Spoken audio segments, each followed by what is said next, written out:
Are you trading to make up for a loss? If so, you might be falling into the trap of emotional trading. Stay tuned to learn how to avoid this common pitfall. Trading isn't just about numbers. It's about maintaining a sharp mind and a healthy body. Your daily routine plays a crucial role in your trading success. Start your day with a balanced diet. A few strawberries or a banana can make a surprising difference in your focus and health. Incorporate a quick workout into your morning routine.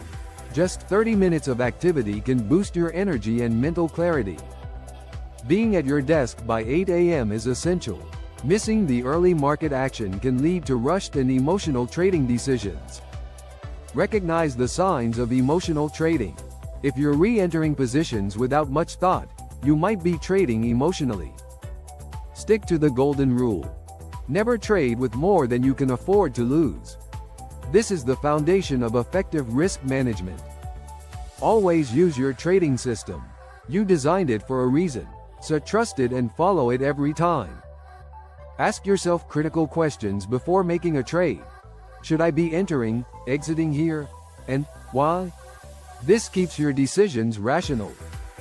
To sum up, a good routine, a healthy diet, regular exercise, and strict adherence to your trading plan are key to avoiding emotional trading. Happy trading!